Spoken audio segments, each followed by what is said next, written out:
The criminal underworld is built on a single dangerous lie, that age makes a predator weak.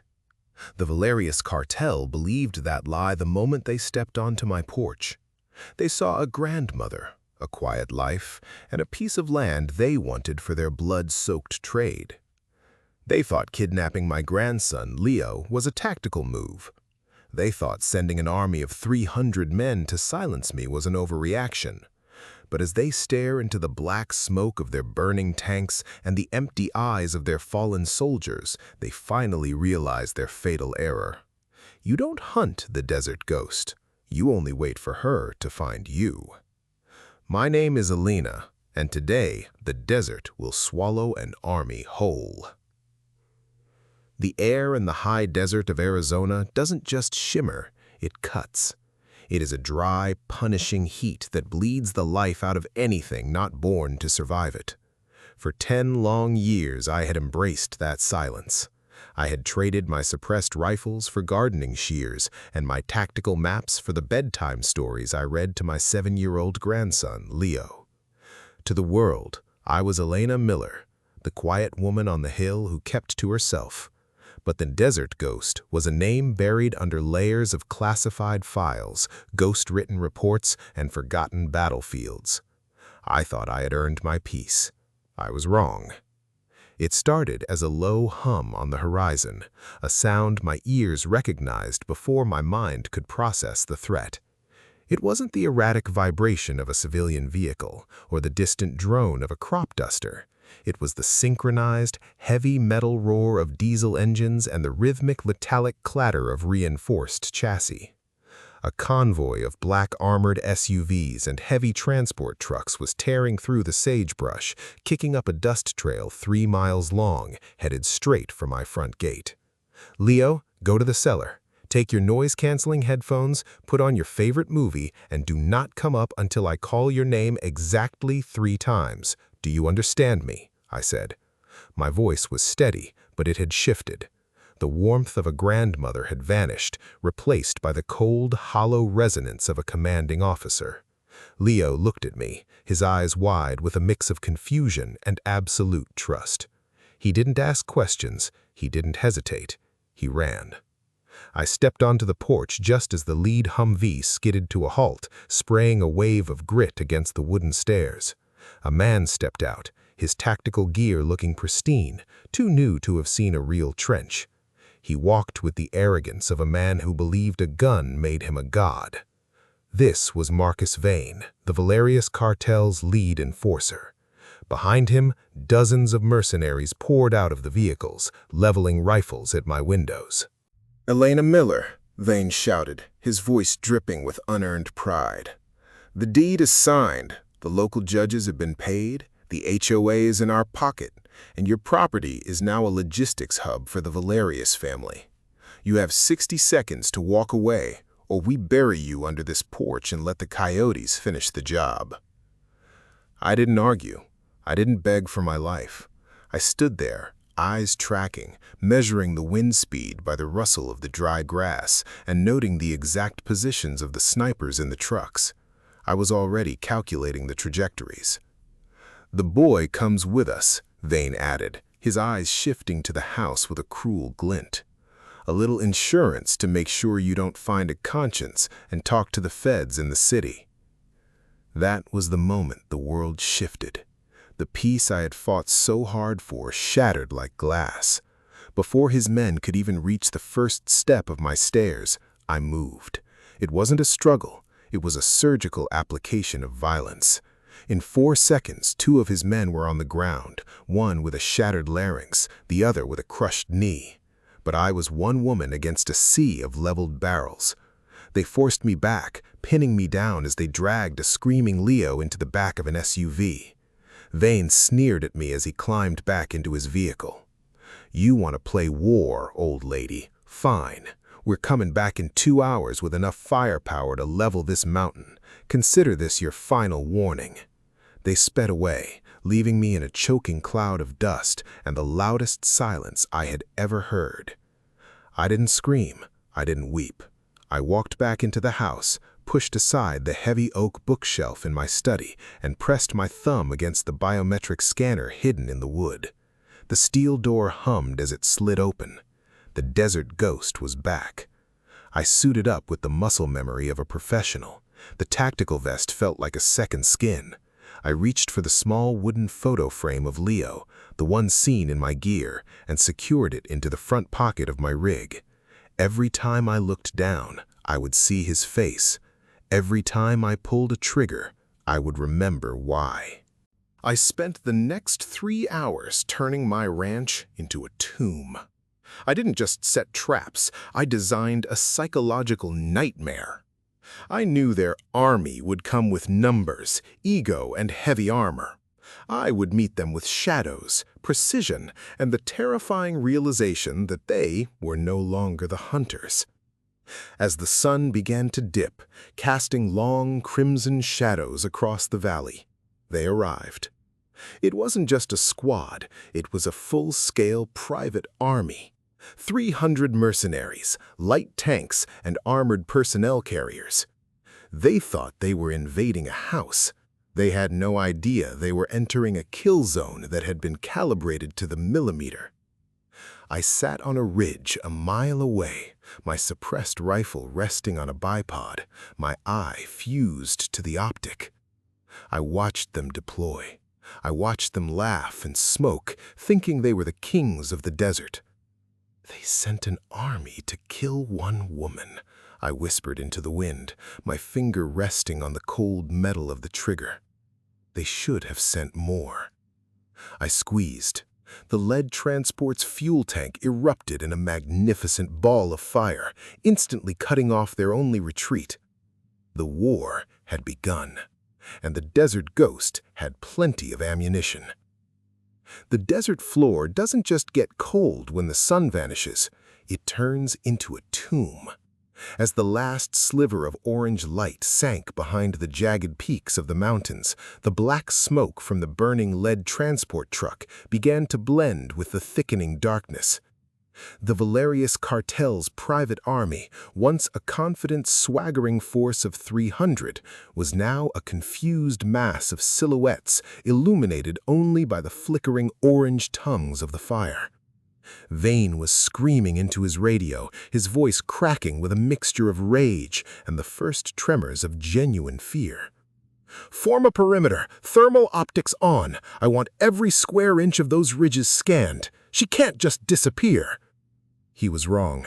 Disappearing was the first thing I had learned in the shadows of the Hindu Kush, and it was a skill I had perfected in the sands of Arizona. I wasn't a mile away anymore. I was moving. Moving through the desert at night is an art form. You don't walk on top of the sand, you become part of its texture. I had spent the previous 3 hours planting thermal-triggered magnesium flares at key intervals. To a man wearing high-end night vision goggles, those flares are more than just a light. They are a blinding, white-hot wall that fries the sensors of their optics and leaves them stumbling in a world of static. I watched through my own filtered lens as a 5-man scouting team crept toward the base of the ridge. They were moving in a standard V formation, their rifles held high, their breathing heavy in their masks. They were looking for a woman with a gun. They weren't looking for the ground to open up beneath them. As the point man stepped onto a patch of seemingly flat scrubland, the earth gave way. I had excavated a series of shallow, camouflaged pits lined with jagged obsidian glass, a natural resource of this desert that cuts deeper than any surgical steel. The man didn't scream. The air was knocked out of him as he fell. The sound of his teammates scrambling to help him was all the music I needed. Twip! The suppressed report of my rifle was quieter than the desert wind. The second man in the line collapsed before he even heard the shot. Headshot. Clean.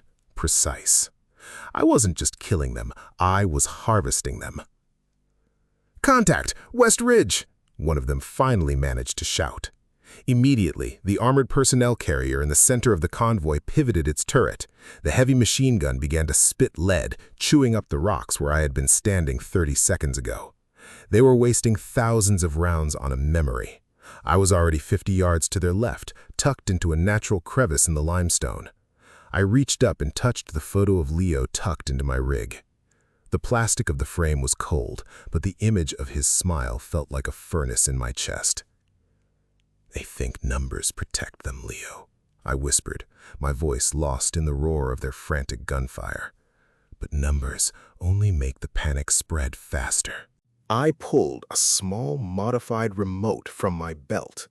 Across the canyon, I had rigged a series of speakers to the battery of an old tractor. With a single click, I activated the loop. It wasn't music. It was a recording of Vane's own voice from the afternoon, distorted and slowed down until it sounded like a demonic growl. "We'll send an army to finish the job." The psychological effect was immediate. I saw the mercenaries turning in circles, their flashlights cutting frantic arcs through the dust. They were elite soldiers, yes, but they were used to fighting enemies they could see. They weren't prepared to fight a ghost that used their own arrogance as a weapon. Vane's voice came over their comms again, desperate now. "It's a trick! It's just a recording! Stop firing at nothing!" But the damage was done. The desert ghost wasn't just a target anymore. She was an atmosphere. I moved again, circling to the rear of the convoy where the fuel reserves were idling. They had left 2 men to guard the trucks. They were looking at the ridge, terrified of the myth in the dark. They never saw me rise from the sand directly behind them. I didn't use my rifle. I used a combat blade, an old friend with a matte black finish. The first guard went down without a sound. The second turned just in time to see the eyes of a woman who had seen the end of the world and decided she wasn't finished yet. By the time the moon reached its zenith, the Valerius Cartel's army had lost 40 men, 3 vehicles, and their entire sense of reality. And the night was only halfway over. The midnight hour brought a silence so heavy it felt like it was pressing the oxygen out of the valley. For the Valerius Cartel's army, the desert had transformed from a piece of real estate into a living, breathing predator. They were no longer a cohesive military unit. They were 300 hearts beating in a frantic, uncoordinated rhythm. The fire from the lead transport had died down to a glowing, skeletal heap of metal, casting long, dancing shadows that played tricks on the mercenaries' exhausted eyes. Vane had ordered his men to pull into a tight circle formation, a classic defensive posture for a force that knows it's being picked apart but doesn't know from where. The armored SUVs were parked bumper to bumper, their headlights facing outward to create a ring of light. They thought the light was their friend. They didn't realize that in the desert, a ring of light is just a target for someone sitting in the dark. I watched them from a limestone shelf 300 yards to the north. My breathing was slow, my pulse a steady drum in my ears. I reached down and adjusted the photo of Leo in my rig, ensuring his smiling face was centered. He was my compass in this chaos. "Sir, the GPS is flickering," a voice crackled over the open radio frequency I was monitoring, "and the long-range comms are dead. It's like we're in a dead zone." It wasn't a dead zone. I had spent years studying the mineral composition of these ridges. I knew exactly where to place small, low-powered signal jammers that bounced off the iron-rich rocks, creating a localized electronic fog. I had effectively blinded their technology. They were back to using their eyes and ears, senses they hadn't trained in years. "They're getting jumpy," I whispered to the night. I picked up a flare gun, but I didn't load it with a standard illumination round. I used a specialized chemical shell that burned with a deep blood-red hue. I aimed it high above their center camp and pulled the trigger. The sky turned a sickly crimson, the light reflecting off the dust and smoke, making the entire valley look like the inside of a furnace. The panic was instantaneous. "Flare! She's revealing her position!" Vane screamed. The mercenaries opened fire. They poured thousands of rounds toward the source of the flare, the muzzles of their rifles flashing like strobe lights. They were shooting at the sky, at the rocks, at the shadows cast by their own vehicles. I watched as one of their own light tanks accidentally clipped the edge of an SUV with its turret, the screech of metal on metal adding to the cacophony.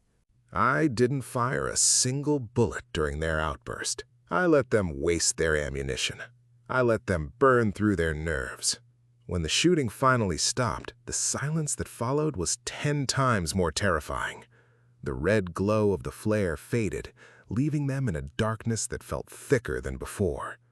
The smell of cordite and burnt rubber hung heavy in the air. "Report," Vane barked. "Who did we hit?" Silence. I moved then, sliding down the ridge like a ghost through the scrub. I was headed for their command tent. Vane thought he was safe in the center of his army. He didn't know that a circle has no back, but it always has a center that can be reached from below. I had spent my retirement mapping the old mining tunnels that ran beneath this ranch like veins. I emerged from a ventilation shaft only 20 feet from the rear of Vane's command post. Inside, I could hear him pacing, his boots thudding against the desert floor. He was looking at a map, trying to find a woman who's currently standing 10 inches behind his canvas wall. "We need to move the boy," I heard Vane mutter to his second-in-command. "If she sees him, she might hesitate, or she might go level 10. Move him to the 3rd SUV in the line, now." My heart skipped a beat, but my hands stayed steady.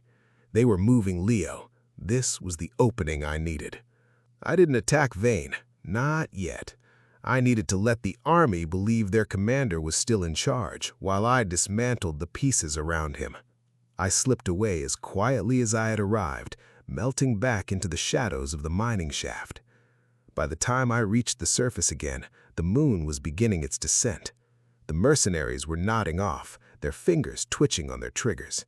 They were at their most vulnerable, the window between exhaustion and the false hope of dawn. I took my position on a small hillock overlooking the 3rd SUV. I could see the silhouette of a small head in the back seat. Leo. "Hang on, Leo," I whispered, my eye meeting the scope. "Grandma's almost there." I didn't aim for the guards. I aimed for the heavy electrical junction box mounted on the nearby light pole I had rigged earlier.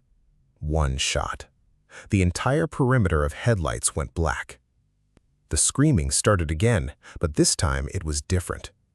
It wasn't the sound of soldiers going to war. It was the sound of men realizing the ghost was inside the house. The darkness that followed the electrical failure was absolute. For the men of the Valerius Cartel, it felt like the desert had physically swallowed them. The only things visible were the dying embers of the transport truck and the frantic sweeping beams of tactical flashlights that looked like desperate fireflies in a hurricane. I didn't wait for them to adjust. This was the window. I moved with a predatory speed I hadn't used in a decade. I wasn't just walking, I was a blur of tan and shadow flowing over the dunes toward the 3rd SUV.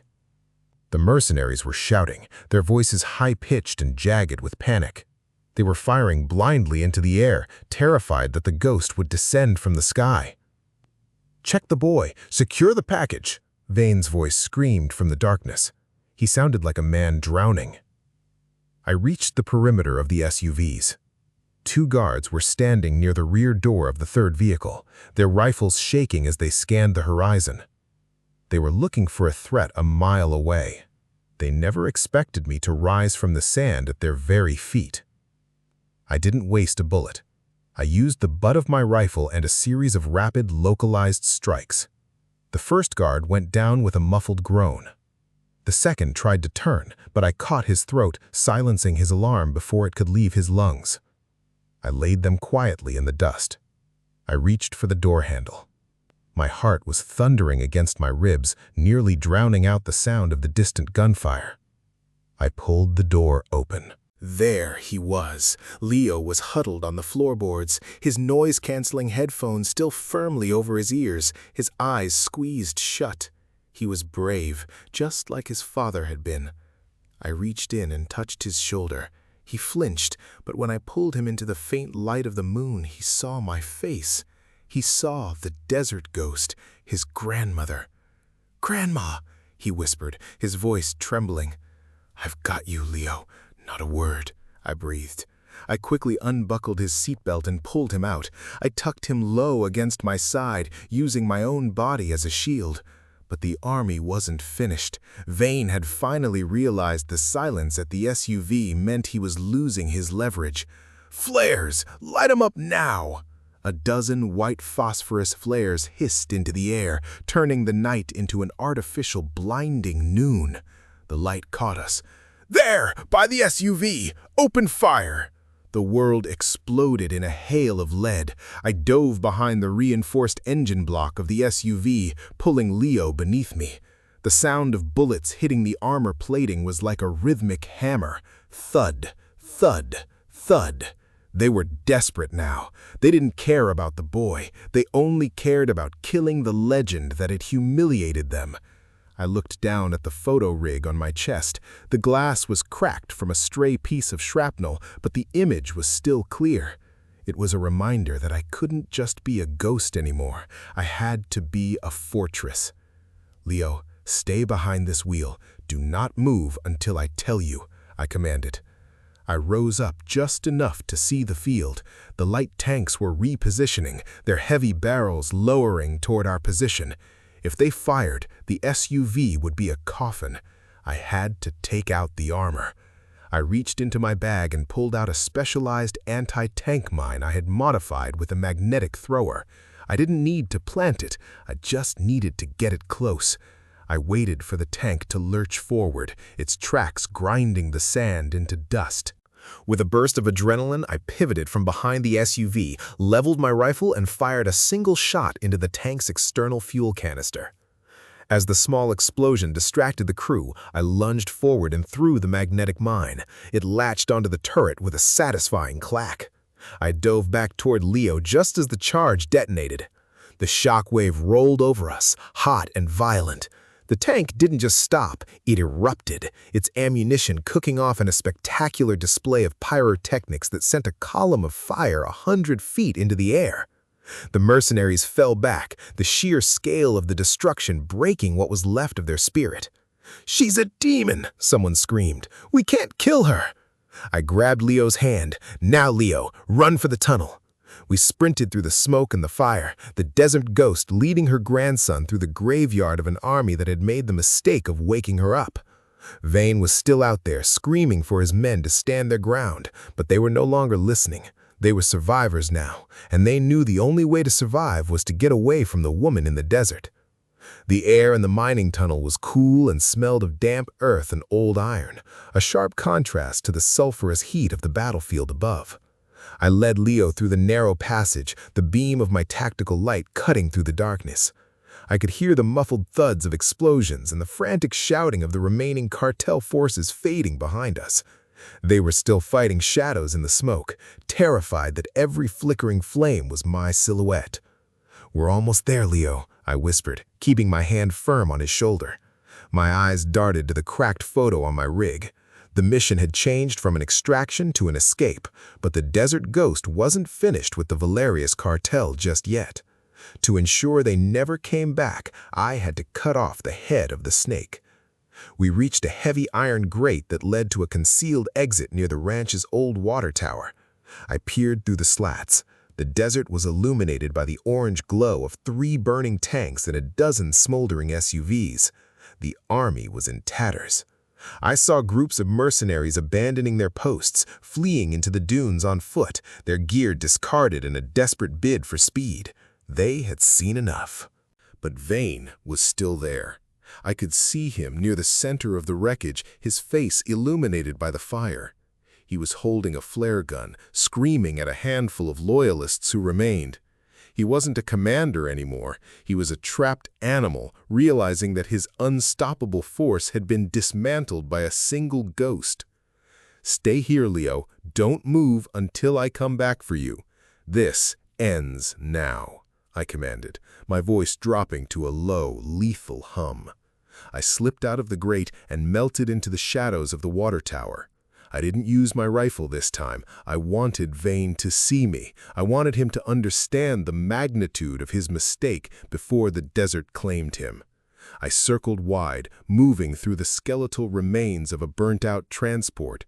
Vane was pacing, his movements erratic. "She's just one woman," he shrieked at the wind. "How are you all afraid of one woman?" "Because she isn't just a woman, Vane," I said, my voice echoing off the metal wreckage. He spun around, his pistol raised, firing wildly into the smoke. I was already 10 feet to his left. I stepped into the light of a nearby fire, my suppressed rifle slung across my back, my combat knife in hand. I looked exactly as I did in the photograph over my heart, bloodied, dust-covered, and absolutely resolute. Vane froze. The arrogance that had defined him all day vanished, replaced by a hollow, wide-eyed terror. He looked at the burning graveyard of his 300-man army, then back at me. He realized then that he hadn't just sent an army to kill a grandmother, he had invited a legend to his own execution. "You destroyed everything," he stammered, his voice barely a whisper. "I didn't destroy it, Vane. Your greed did," I replied, stepping closer. "You thought this land was a corridor. To me, it's a sanctuary. And you brought the one thing I value into your line of fire." I gestured to the rig on my chest. "You should have sent more." Vane lunged, his finger tightening on the trigger of his pistol, but he was slow, unrefined and fueled by panic. I moved before he could even register the thought. I disarmed him in a single fluid motion, the pistol clattering into the sand. I didn't kill him instantly. I let him feel the weight of the desert's judgment as I pinned him against the side of a smoldering SUV. "The desert ghost doesn't leave survivors who threaten her family," I whispered into his ear. As the dawn began to break over the eastern ridges, casting a pale gray light over the devastation, I left Vane slumped in the dust. The army was gone. The cartel's ambition was a heap of ash. I walked back to the water tower, pulled Leo from the shadows, and held him close. The sun rose over a different desert. It was still hot, still harsh, and still unforgiving. But as I looked out over the wreckage, I knew one thing for certain. The Valerius Cartel would never speak the name Elena Miller without trembling. The ghost had protected her own. The first rays of the Arizona sun pierced through the lingering haze of cordite and diesel smoke, painting the desert in shades of bruised purple and gold. The carnage was silent now.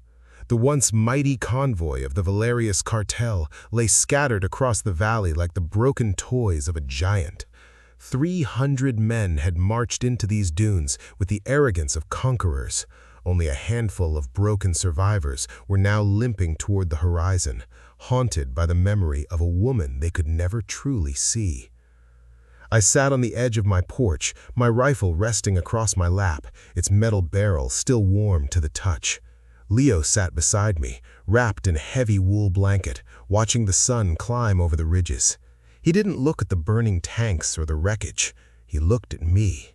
In his eyes, I wasn't the desert ghost, the tactical shadow that had dismantled an army in a single night. I was just Grandma, and that was the only title that mattered. "Is it over, Grandma?" Leo asked softly, his voice barely louder than the morning breeze. "It's over, Leo," I replied, my voice raspy but firm. "The desert has a way of burying what doesn't belong here. They won't be coming back." I looked down at my chest rig one last time. The small wooden frame was caked in dust, and the glass was spider-webbed with cracks, but the image of Leo's smile remained untouched. I reached out and unclipped it, holding it in my hand. This piece of wood and paper had been my anchor through the storm. It was the reason I had come out of the shadows, and it was the reason I could finally go back into them. The Valerius Cartel would receive a message today, but not from a phone or a computer. They would receive it through the silence of their missing soldiers and the satellite images of a graveyard in the sand. They had tried to seize a corridor, but they had instead discovered a boundary, a line in the sand that no amount of money or firepower could cross. I stood up, feeling every year of my age in my aching joints, and led Leo back inside the house. The smell of half-baked cookies still lingered in the kitchen, a ghostly reminder of the life that had been interrupted. I didn't head for the cellar or the hidden arsenal this time. I headed for the pantry. "How about we finish those cookies, Leo?" I suggested, with a small, weary smile. He beamed, the fear finally draining from his face. "With extra chocolate chips?" As I closed the door, the ranch returned to its quiet rhythm. The wind began to sweep the sand over the shell casings and the tracks of the tanks, slowly erasing the evidence of the war. To the world, it would be a mystery, an army that vanished into the desert heat. But for those who knew the legend, it was simply the day the desert ghost reminded the world why she was the only soul the sands truly feared. If you enjoyed this high-stakes story of justice and revenge, make sure to hit that like button and subscribe for more cinematic narratives. What would you do if you were in Elena's shoes? Let us know in the comments below. Don't forget to turn on notifications so you never miss a new chapter in the legends of the desert. Thanks for watching, and remember, some ghosts are better left undisturbed.